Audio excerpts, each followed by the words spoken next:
It's the beginning of spring and a new semester is starting.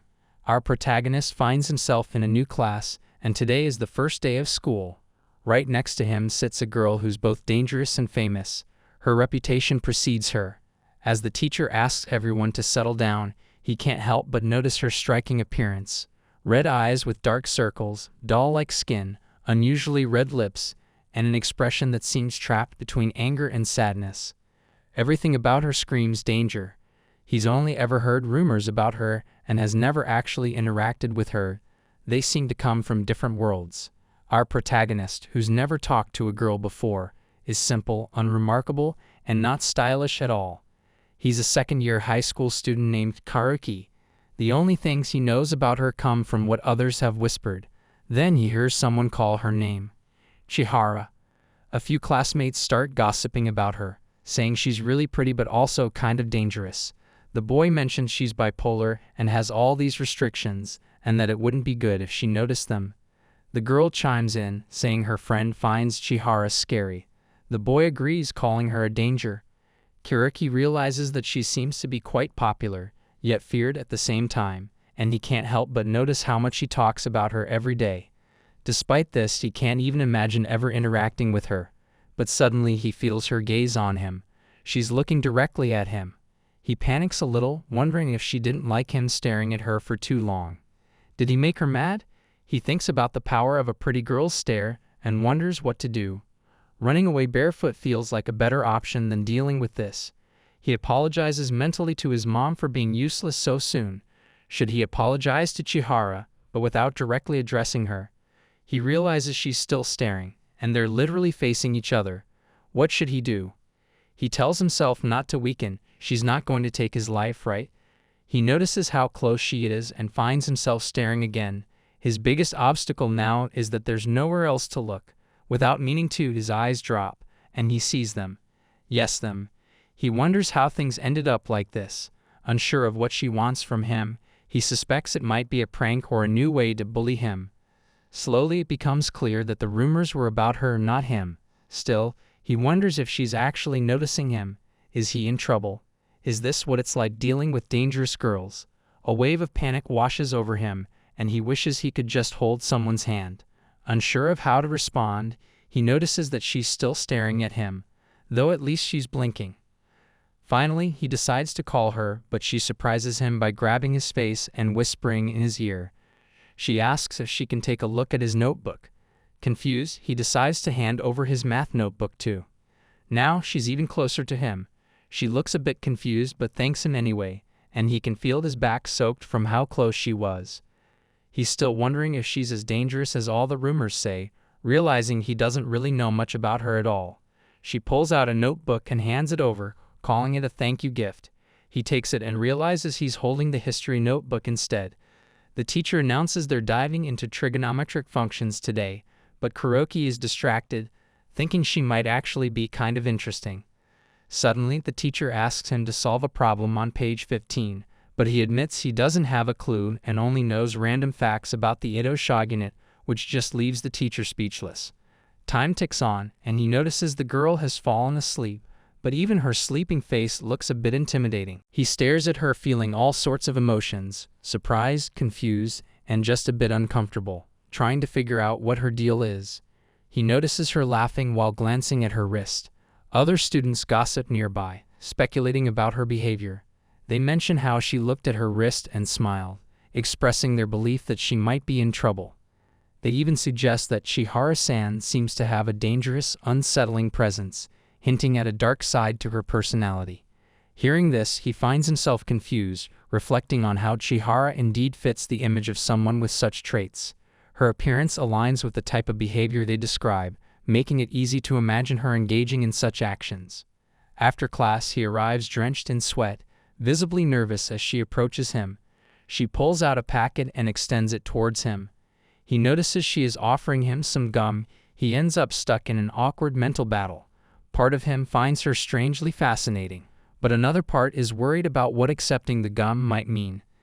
The idea of an indirect kiss makes him a little uneasy, but he also wonders if he should be excited since this is a first for him. Eventually, he decides to take the gum, figuring he doesn't want to seem rude or hurt her feelings, even if he has no clue what's going on. Better not to overthink it. He chews on a piece and mentions it tastes just like the gum he used to get in those small boxes, and it brings back good memories. She laughs, which he finds a little creepy, but she offers him the rest of the pack. As she turns away, she says she'll see him tomorrow. He nods, thinking she's actually kind of interesting. The next day, he sees her scribbling on her wrist with a marker. Looks like she's got a bucket list for the new semester. Say hi to someone and make friends with the guy next to her. So far, she's only managed to do the second one. Despite not understanding her at all, our hero got closer to the infamous dangerous girl sitting next to him. After class, he's in the bathroom, thinking about how fast everything's moving and how weird it all feels. He's not used to people with intense vibes, always feeling like they dislike him for no reason. But Chihara-san was definitely more than she seemed. As Kuroki steps out of the bathroom, he sees her standing right there. She casually greets him, and he asks what's up. She says she saw him and thought they could walk home together since she was waiting for him. He's shocked to learn that she was waiting outside the men's bathroom. He finally snaps back to reality, noticing she looks a bit surprised, too. It takes him a moment to realize what's going on. He's just not used to seeing her this happy, and it caught him off guard. He asked if she really wants to go home with him, and after his initial panic, a whirlwind of emotions rushes through him. He's the kind of guy who speaks his mind without much thought for the other person's feelings, so he's genuinely curious why she looks surprised. She starts to tremble and pulls away a bit, but he's feeling unexpectedly confident and asks if she's taking the train. When she responds with yes, he suggests they head to the station together. She seems delighted and relieved, her palm pressing against her face. Maybe she's not as scary as he first thought. As they begin walking, he casually asks if she knows how to ride a bike since many people bike to the station. She admits she doesn't, and surprisingly he doesn't know how to ride one either. They end up joking around like they're already friends, and she holds back a laugh, amused by their mutual cluelessness. He feels a bit stunned, not expecting that reaction from her. On their way home, Kuroki finds himself at a loss for words. The silence feels heavy, and he starts to worry that he needs to find a way to break it. But her expression is intense, almost angry-looking, which makes him nervous, like he's on the verge of panicking. He fears his plan to lighten the mood is failing miserably. She suddenly says she's looking at a cat's big butt, and he turns to see what she's talking about. It turns out that it's just a decoration for Manju's Japanese bakery. She comments that the two cats look like they're stacked on top of each other like best buddies.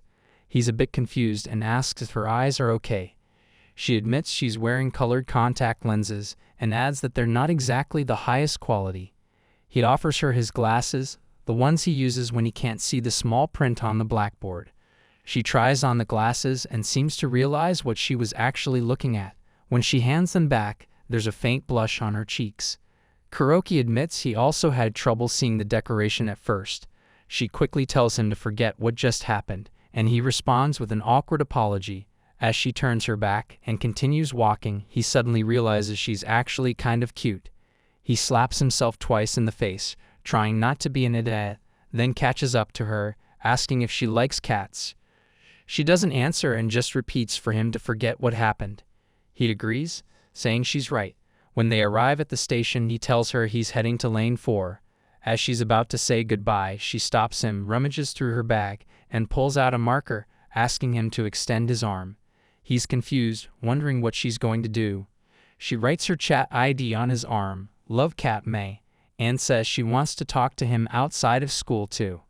Then she waves goodbye. Kuroki stands there, wondering that she does like cats, and it suddenly hits him that he just got her contact info. The whole way home he's in a daze, thinking about how he got her contact.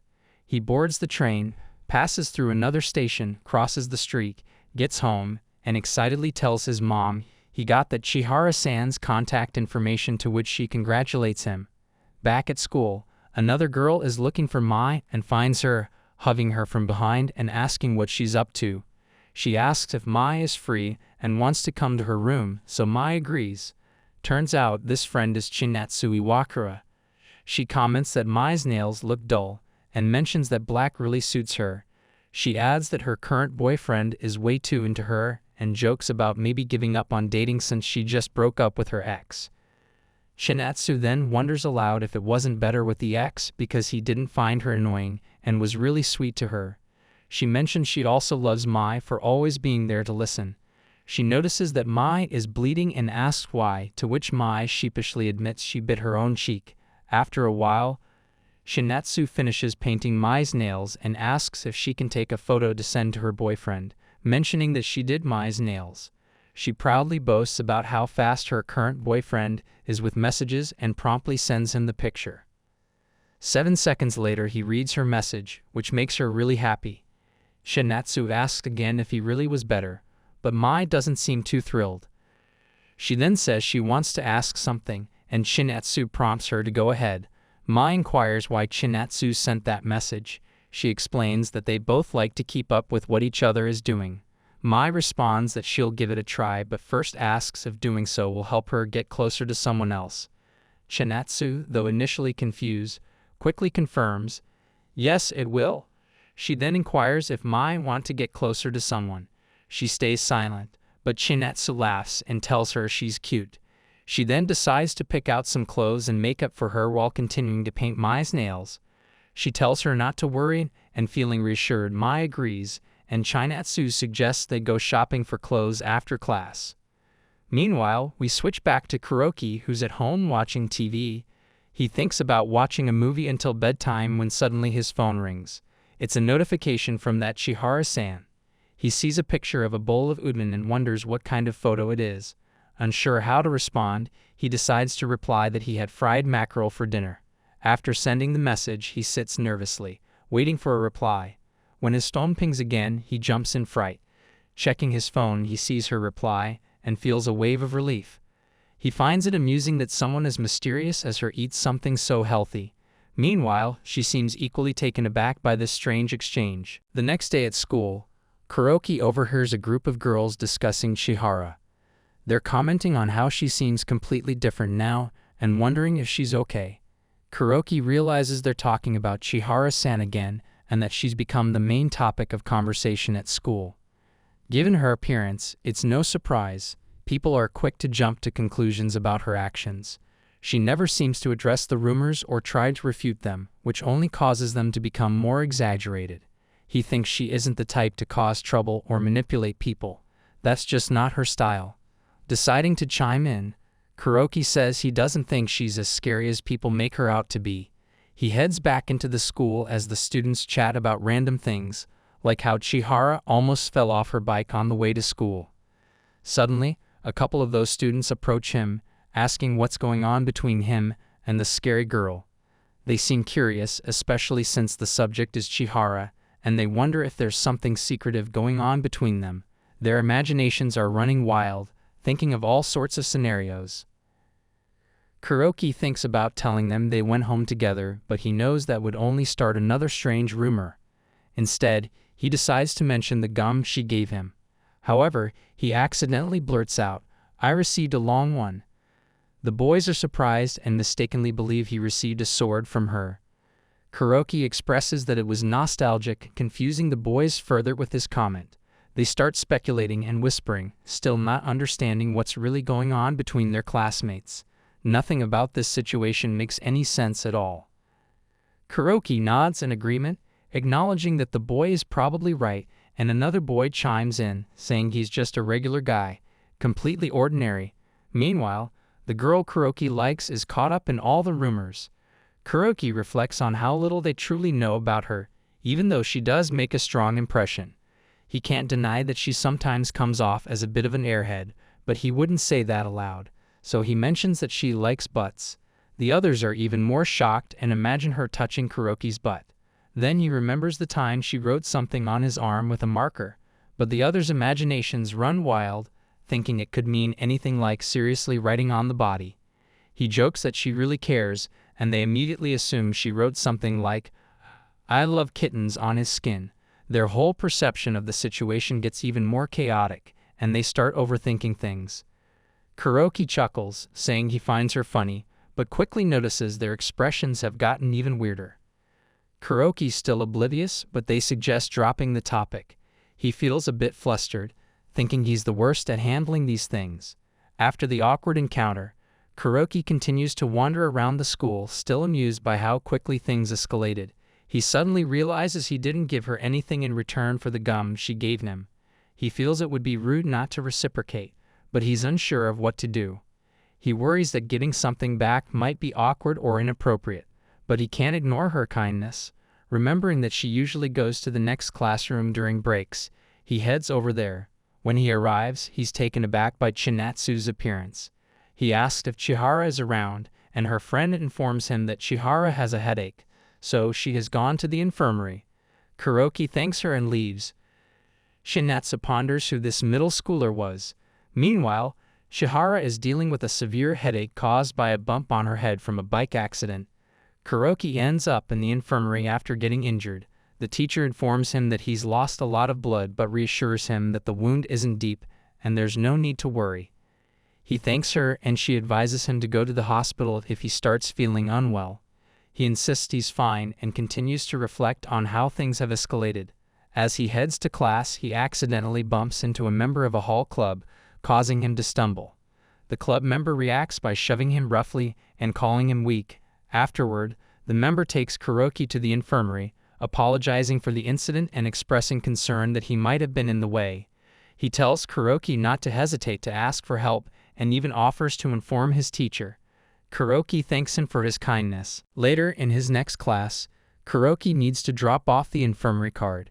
The nurse tells him he can rest a bit longer since he's still not fully recovered. He apologizes and waits, thinking about how he has math class next and how he'd rather be attending.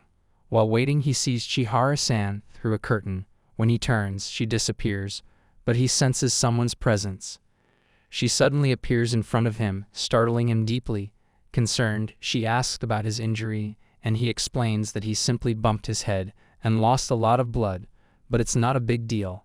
She nods in understanding and asks if it hurts when he touches it. He replies that it doesn't hurt anymore.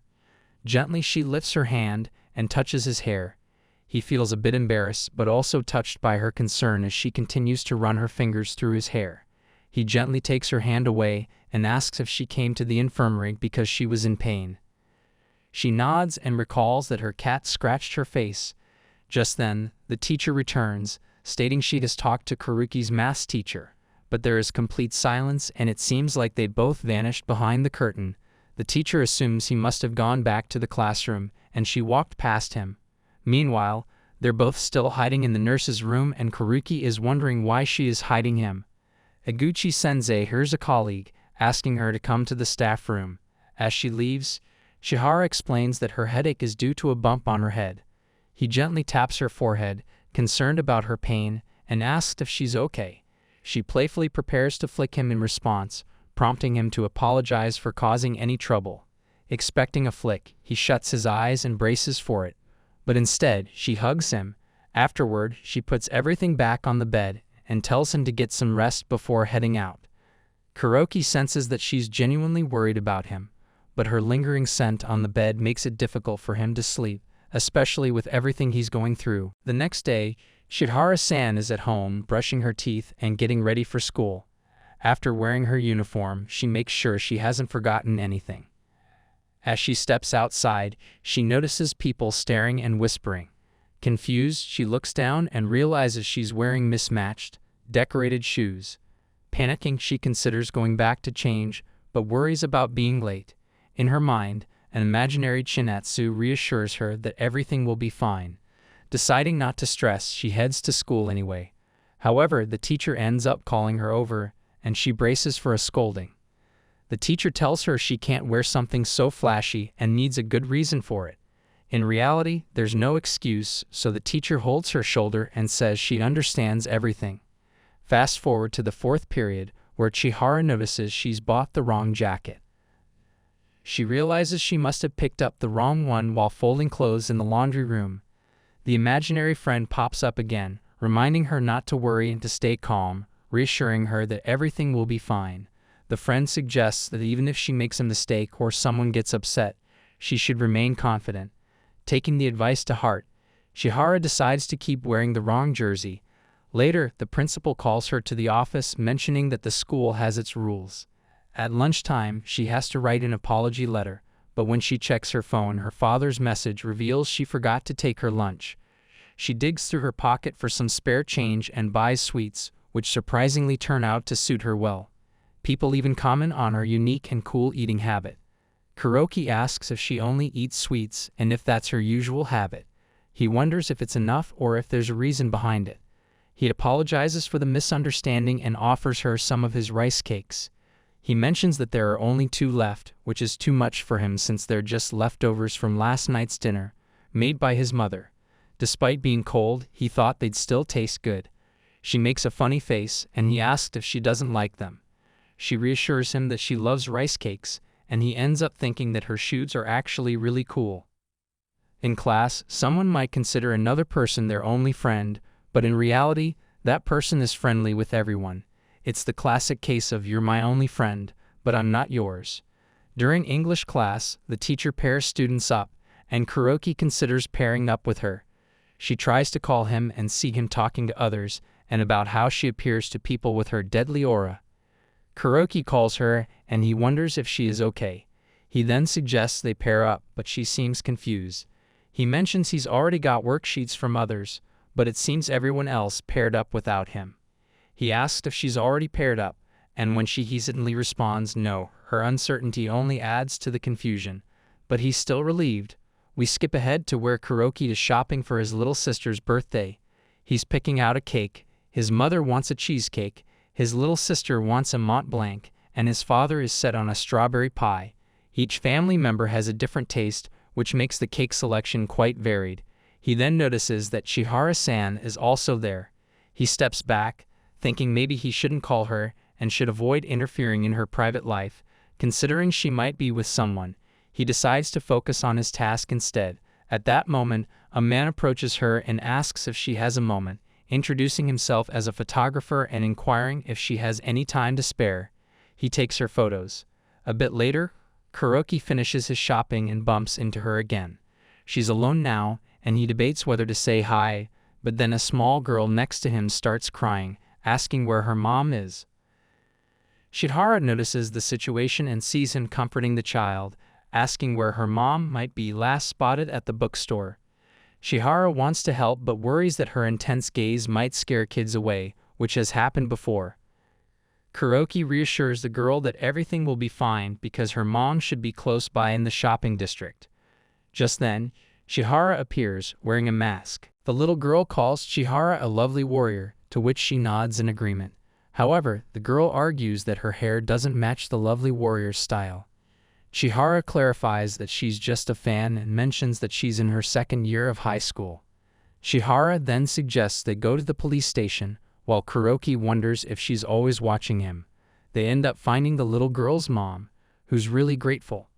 Kuroki feels thankful for Chihara's help, as he wasn't sure how to handle the situation. She puts the mask on him and says it's because she trusts him.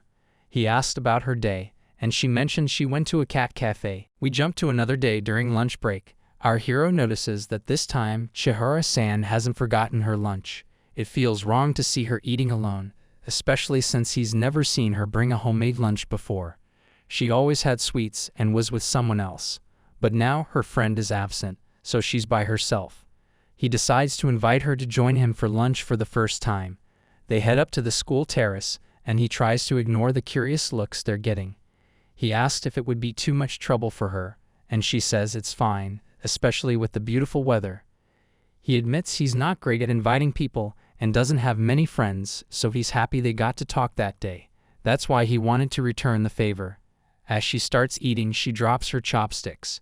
She decides to eat with her hands, and he offers to let her use his chopsticks, since he hasn't used them yet. She asks if it's okay to eat with his hands, and he says she can give them back after she's done, but she replies that if she does that, he'll need to finish quickly. He says that's fine since he eats fast. She suggests checking and eating, and he asks if everything is alright. He's worried about the indirect kiss from using the same chopsticks, and thinks to flip the chopsticks, but he doesn't want to hurt her feelings. He is nervously wondering if it's a big deal or if he's overthinking it. Maybe she doesn't care, and he's just being overly concerned. Deep down, he figures she's just being polite. He realizes he's really bad at handling these situations. Just then, she snatches his lunch, and he's confused about what's going on. In her imagination, she pictures him eating her lunch as if they're best friends.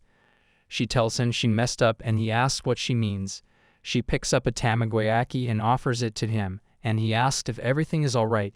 She says it tastes weird to her because it's sweet. He explains that his mom put sugar and mayonnaise in it.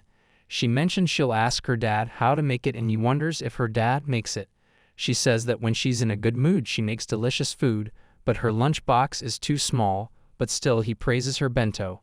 He asks if she can make lunch for him, and she replies it would be cool to try. She then offers for him to try it at her house. He gets nervous about going to her place and thinks he doesn't have the right to go there, even though he's getting anxious just thinking about it.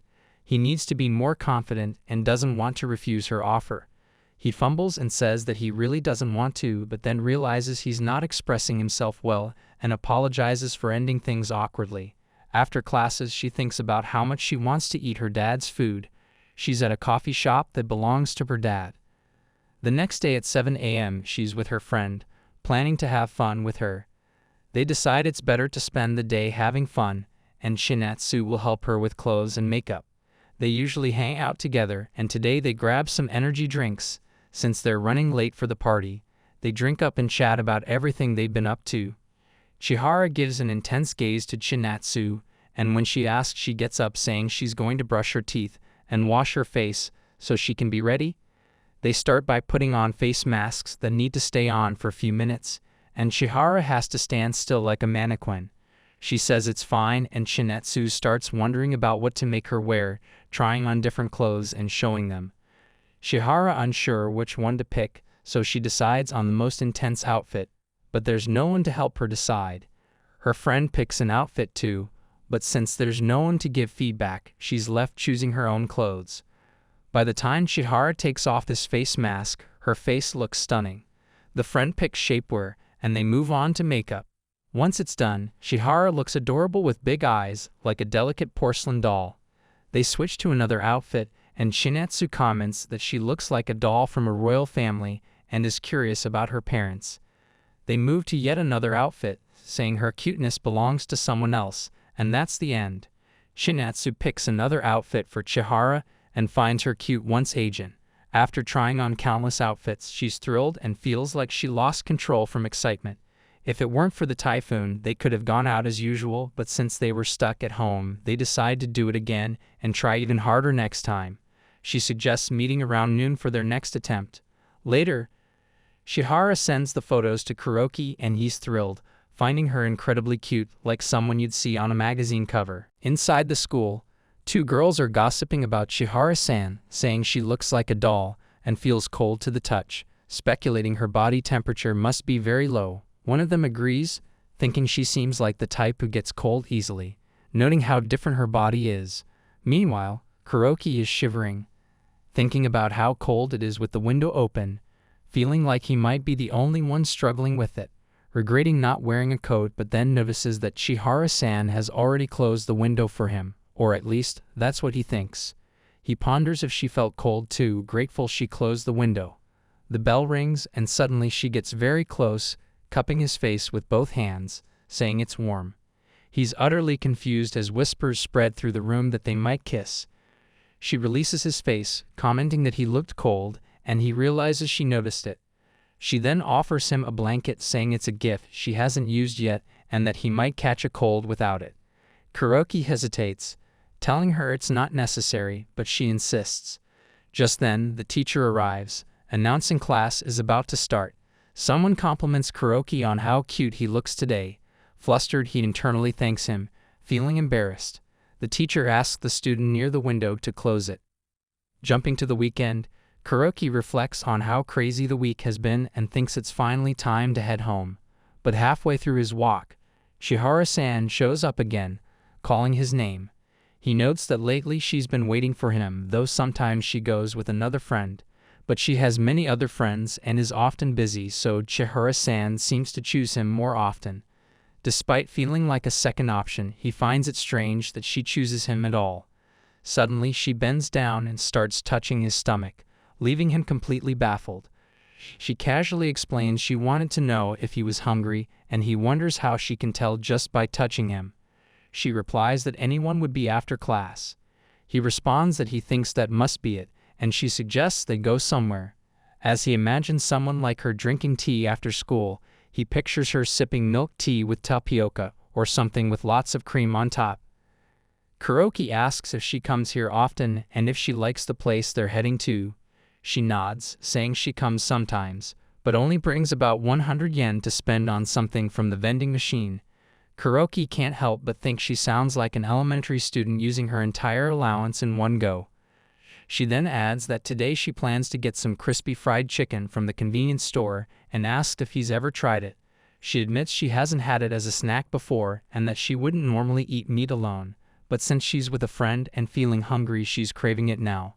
They start eating and she bites into her chicken, then wipes her mouth, mentioning how oily it is.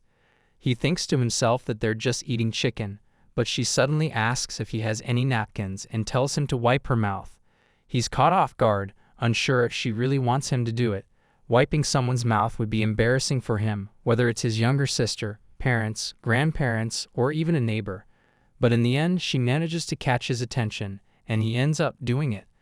She smiles happily and asks him to rub a bit more, making him wonder why she's enjoying it so much. Then she takes another bite and asks him to clean her mouth again.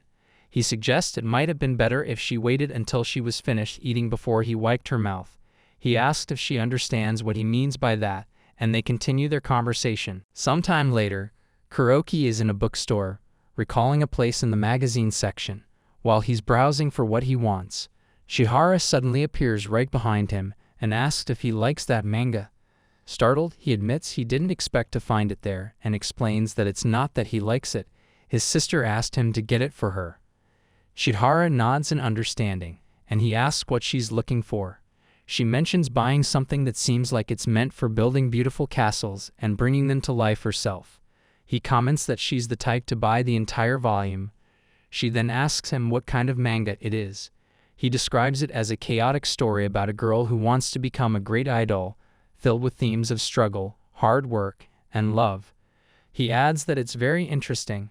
She says she'd like to read it too. He hesitates, pointing out that it's intended for elementary school students, but Chihara-san counters by reminding him that he read it as well. He quickly responds that he'll read anything, but then rethinks it and decides it might actually be suitable for her.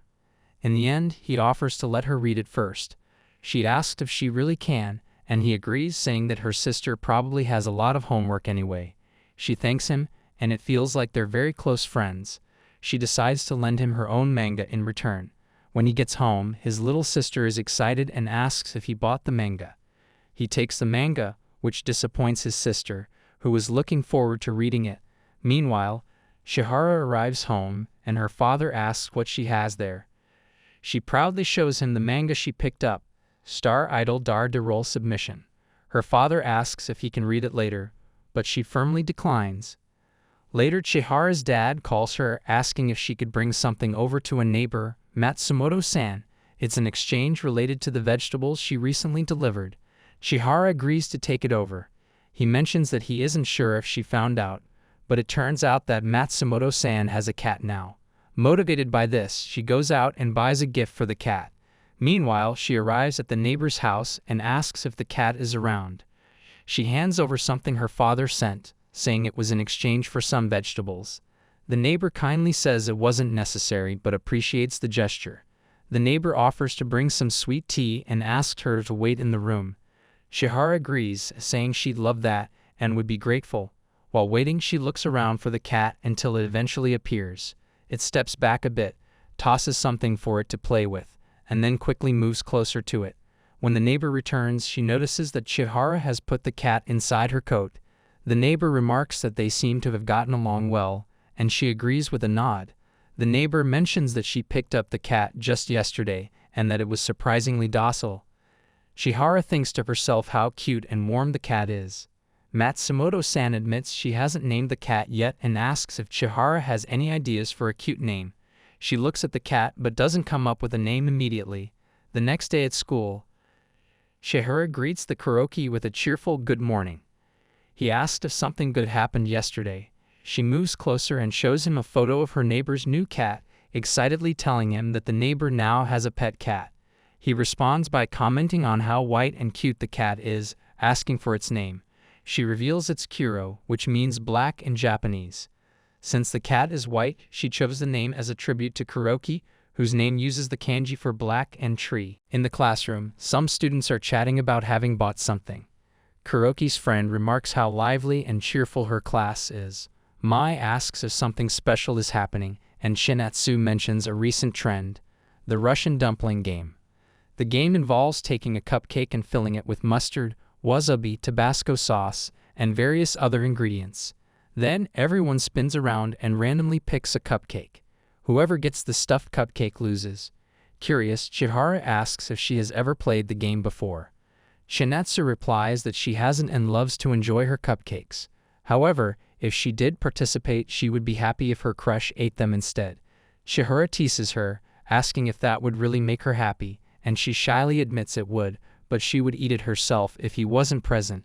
She then excuses herself to get ready for the next class. Chihara thinks the game sounds fun, but also worries about the possibility of burning her mouth. The students who are playing the game notice Kuroki and invite him to try the Russian cream puffs with them. He asks why, and they talk about the altered cupcake, explaining they just want to see him suffer because of the stupid look he always has on his face. Kuroki decides to accept the challenge, and they reveal there are only 2 cupcakes left, one of which has been altered. He points out that he can't be sure if they're trying to deceive him, and they laugh, saying he should trust them too much. As Kuroki is about to pick a cupcake, our darling steps in and offers to take one while he takes the other. The random students start to worry, thinking she might have chosen the altered cupcake. She confidently bites into her cupcake, and to everyone's surprise, it's not spicy and doesn't cause any discomfort. This leaves Kuroki with the altered one. Concerned, she watches him carefully, fearing he'll experience pain. However, when he takes a bite, he simply comments that it's not tasty, but he's fine. He didn't expect anyone to eat the altered cupcake, so he didn't want it to go to waste. The atmosphere in the room shifts as the whole class begins to apologize, realizing their prank didn't go as planned. Even Kuroki feels a bit sorry for participating. Chihara then moves closer to him and asks if it hurts, to which he reassures her that it didn't. The others, misinterpreting their closeness, start thinking they might kiss. She expresses relief and happiness, noting that there's some sauce on his right hand. She gives an unusual reaction for a human. Later on his day off, Kuroki ponders what to eat. He often visits this district but has never explored the restaurants in the alley. Deciding to try a Chinese-style restaurant that looks interesting, he notices it seems empty at first, but soon a crowd fills the place. The people in the restaurant start shaking hands, chatting, and expressing gratitude for past work. Kuroki feels like they're meeting in person for the first time, and he wonders about the odds of encountering someone he knows at this particular spot. Amidst the crowd, he spots her, his dear friend. Everyone in the restaurant suddenly seems to know her, asking for photos and welcoming her warmly. Kuroki is puzzled by the connection between Chihara-san and this restaurant. She confidently orders a dish like gyoza, and the crowd applauds her. Kuroki is left wondering what's going on. He intended to eat and leave, but his curiosity piqued. Though he feels a bit awkward watching her without her knowing, he justifies it by saying he's eating, so it's not suspicious. As her food arrives, he continues to observe, trying to piece together the mystery. She thanks everyone for the meal and starts eating, and a hush falls over the room. It's revealed that this is her 23rd visit to a famous restaurant, and they eagerly ask her for her thoughts. She shifts into a critical mode, praising the dish for its good balance and the way the fried elements are well complemented. She explains that it has a great nutritional balance, holds together well, and the meat juice is perfectly portioned. She highlights how the ingredients blend harmoniously, creating a delightful yet unusual experience. Her detailed analysis impresses everyone. Someone in the crowd asked her for her recommended way of eating the dish. She replies that the dish is perfectly delicious on its own and suggests enjoying it as is. She explains that many places recommend trying it plain first to appreciate the true flavor. advising against adding vinegar or soy sauce initially to savor the natural taste. Kuroki is bewildered by how much she's talking, having never seen her like this. A man in the crowd expresses joy over her comments about gyoza paku-paku. At this point, Kuroki realizes that the gathering is actually a fan club devoted to this dish and that she is their idol. He's stunned, having never known about this side of her. The crowd asks to take another photo with her, and he notes how accustomed she seems to all the attention. He reflects on how she never mentioned any of this to him and wonders if anyone at school knows about it. If not, he might have the honor of being the only one privy to this secret. The next day, intrigued and eager to learn more about her hidden life, Kuroki approaches her at school and asks about her favorite food. She replies that it's nihachi soba. It's a Monday holiday, and Kuroki reflects that on a 3-day weekend, there won't be any classes, as their teacher had reminded them. He ponders how to spend his day, perhaps playing video games or just sleeping in, but he also thinks it might be more fitting for a schoolboy to go out for a walk. He considers inviting someone and immediately thinks of her. However, he hesitates, realizing they aren't that close and wondering what would even come of such an idea. We rewind to a moment when Chihara and Shinatsu were discussing inviting someone out. Shinatsu points out that it's just an invitation, but Mai, feeling uncertain, admits she's not used to this and doesn't know what to say, even though she genuinely wants to go. Shinatsu suggests that if it's just a friend, Mai could simply ask when they're free and propose hanging out that day. Realizing it's a boy, Shinatsu understands her dear friend is overwhelmed, worried about rejection. In her mind, Shinatsu imagines helping with advice, choosing clothes, and preparing for the perfect moment. She reassures Mai, promising to make sure everything goes smoothly, and suggests she come over before making the invitation. Returning to the present, inside the classroom, Chihara-san texts Kuroki, asking if he can meet her at the station later. She tells him to wait for her there. Confused, he wonders what this is all about, but she's already left the classroom. Still unsure of her intentions, he decides to wait for her at the station. As he waits, he notices she seems to be taking a bit longer than expected. He sends a message asking when she would arrive, feeling a bit anxious and embarrassed about waiting around like this. As he stands there, he starts to think about how he's been following her requests quite a bit lately. It's hard for him to figure out what she's thinking or what she plans to do next. Her appearance is always so striking that approaching her feels intimidating, and he knows he should be careful. Just then, she arrives, looking extremely tidy and beautiful. She quickly apologizes for being late. He is flustered by her appearance and awkwardly asks what happened to her hair, wondering where she had planned to go. Realizing he needed to say something, he blurts out that he thinks she looks great. He then tries to reassure her by saying she can go ahead with her plans even if they don't involve him, and asks if she wasn't concerned about what he might think. He finds talking to her to be an unusual experience. He can't quite grasp why she would want to change her hairstyle or go out of her way to meet him. Still, he finds it kind of cool that she has these thoughts about him, even though it all seems a bit odd. He recalls the day he first felt scared of her, even though it was due to some misunderstanding. Despite it all, he is happy that their paths crossed, even if their friendship might not be genuine. He doesn't see a problem with it and feels like he's growing up with every moment they spend together. Suddenly, she starts calling his name, snapping him out of his thoughts. She reaches out and touches his face to get his attention, her nails lightly grazing his skin. He finally apologizes, realizing how lost in thought he had been. He quickly apologizes for having soft cheeks, feeling a bit self-conscious about it. Finally, he asks if she needs anything. She admits she just wanted to see him, even on days when they don't have classes, and asks if he's free on holidays.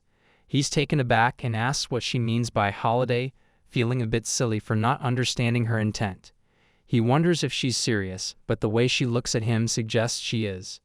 In the present moment, Kuroki feels as if he's in some sort of alternate reality. He tries to calm himself down, thinking this shouldn't be making him so nervous. It's just a casual hangout, not a date. Still, he had carefully checked his clothes and hair before meeting her, realizing it feels different to meet outside of school. Maybe he should prepare himself for a twist, like 5 people suddenly showing up and revealing this was all a prank. When she arrives at their meeting spot, she looks stunning in her casual clothes. He tells her he didn't wait long, trying to seem relaxed, but is captivated by how different she looks outside of school. He feels like a mere mascot beside someone so well-dressed but decides to go with the flow. After all, she invited him, so he needs to stay calm and not get too nervous. He attempts to ask where she'd like to go, but as soon as he does, she freezes. He realizes she hadn't planned anything at all. Seeing her uncertainty, he suggests they take a walk together and decide as they go. They head toward the cat cafe, but when they arrive, they find it closed for health checks on the cats. He thinks to himself that this is what happens when you don't plan anything. It's almost like a punishment from the gods of planning. They decide to try another option and consider going to the cinema. However, when they check for tickets, the only seats available are far apart from each other. When he chooses a different venue, she looks a little disappointed. Despite his efforts, their trip to the restaurant and then to a cafe turns out to be less successful than anticipated, with the cafe being overcrowded. He admits he might have underestimated how busy these places get on weekends. As they walk, she suddenly grabs his shoulder, and he notices her shoe is broken. She explains that it must be difficult to walk with it like that. He decides to find a place where she can sit comfortably and spots a nearby playground. He asks her to wait there for a moment while he goes off to find a solution. When he returns, he finds that she has disappeared and is now hiding inside a small cabin in the playground. She apologizes for the day not going as planned, feeling bad for inviting him without preparing anything. She says she's sad and doesn't want to go home yet. Kuroki reassures her, saying it's not her fault and that he didn't do anything special either.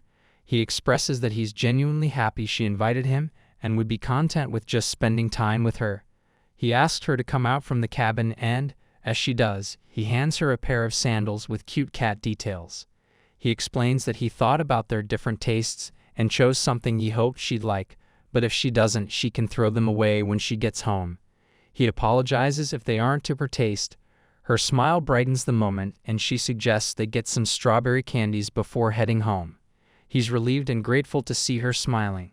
He notes that the sandals are orthopedic, adding a touch of fun to the situation. She tells him they are amazing, and he's thrilled. As the holidays end, he reflects on the weekend, realizing that despite the small hiccups, it was one of the best he'd had. Returning to school, his thoughts keep drifting back to their day together. The perfect day, her smile. It's as if he's replaying it over and over. The experience feels like a beautiful dream that he can't quite shake off, and he wonders if it really happened or if he's imagining things. He daydreams about their time together, thinking about how wonderful it would be to relive those moments. He worries that if he brings up that day with her, she might not even remember it the same way or think he's being odd. Despite his doubts, he finds himself eagerly anticipating their next encounter. When they meet again, he finds himself in a corner with her. He mentally reassures himself that even if the day was just a dream, it was worth it. She invites him to her house for tea, and he's both surprised and excited. They arrive, and he asks why he's there. She explains that they went home together because she invited him for tea, and he gladly accepted. She mentions that her father's coffee shop is more of a hobby for him, and since it's closed today, he's not home. He asks if it's okay for him to be there, and she reassures him that it is. She heads off to prepare some coffee, and he thanks her for the invitation, admiring the fact that she grinds the beans herself, a skill she must have picked up from watching her father. After a short while, she returns with a cup of freshly brewed coffee. He takes a sip, savoring the rich flavor, and appreciates the effort she put into making it. The simple, quiet moment feels incredibly special, and he can't help but feel grateful for the chance to share it with her.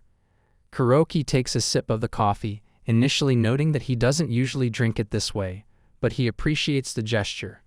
He comments that the coffee looks good, though he can't quite smell it. His senses seem to be playing tricks on him. As he drinks, he's unexpectedly transported to a different world, where he witnesses two animals fighting and then being abducted by an alien ship. He concludes that he must have traveled to another world through the coffee. Returning to the present, he tells her the coffee is indeed good, and he'd like to keep drinking it. She's pleased, revealing that she made the coffee based on her intuition. She admits it's a sort of apology for earlier but doesn't finish her sentence. Sitting next to him, she expresses her desire to go out with him again and mentions she'd feel lonely if they stopped meeting. She checks if everything is okay with him, and he reassures her, feeling that maybe their connection is real and not just a dream. Later, back at her house, her father arrives and inquires about the coffee. She tells him it was for a friend who visited, but her father finds the coffee quite bad. This revelation makes her chuckle, thinking about his extraordinary experience. Kuroki relaxes in the top-floor bathroom, enjoying the solitude. It's a peaceful space he frequents, usually when waiting for a friend. However, as he exits, he encounters a strong, veteran-like man demanding his attention. An even more imposing figure arrives, asking the veteran to step aside. To his surprise, this strong man turns out to be his old friend, Hibiya. They exchange greetings, catching up after a long time. Kuroki is curious about the journey his friend made to see him and the identity of the people with him. Kuroki listens in bewilderment as his old friend recounts how he dealt with some troublemakers using punches and kicks. Kuroki, perplexed, wonders why his friend felt the need to fight when a calm wait might have sufficed. Despite his confusion, he appreciates the friend's honesty and straightforwardness. He invites Hibiya to visit his classroom, who notes someone following them. Kazami, an old friend, is relieved that the girls who guided him were so helpful. He's impressed by the room's beauty, noting it's far more impressive than he expected. Even the bathroom surprises him with how well-maintained and aesthetically pleasing it is. Kuroki has two old friends visiting. Kazami seems overjoyed to see him, while Hibiya is more reserved. As they settle in, the two old friends start bickering, each insisting that they're closer to Kuroki than the other. Their argument becomes a bit chaotic, and Kuroki observes the scene with a mix of amusement and concern. As the argument heats up, and girl steps in, offering to call the teacher. Kuroki, however, reassures them that there's no need unless something significant occurs. Hibiya claims a deeper bond with Kuroki, mentioning shared experiences like sleeping next to him at a camp. Kazami retorts, arguing that it's a trivial detail since they slept on different sides of Kuroki, which leads to a humorous debate about Kuroki's right-handedness. Amidst the chaos, Kuroki can't help but chuckle at the absurdity of the situation, feeling grateful for the lively reunion despite the funny disagreements between his old friends. As Kuroki watches his two old friends continue their playful argument, he wonders how things escalated to this point. He notices that their friendly bickering has drawn the attention of everyone in the room, who are now curious about the identity of these seemingly impressive and intimidating individuals. The bell rings, signaling the end of the period, and the chaos takes a physical turn. One friend grabs Kuroki by the legs while the other takes hold of his arms, and they end up carrying him away. Kuroki, caught off guard, reflects on how the situation has become unexpectedly lively and amusing. Meanwhile, amidst the commotion, Chihara texts Shinatsu asking if there's anything more casual, like a slumber party, to do. To which she replies that there isn't, leading Chihara to hide herself behind the curtains. Here I am, know it's been a while. I was in denial about my love.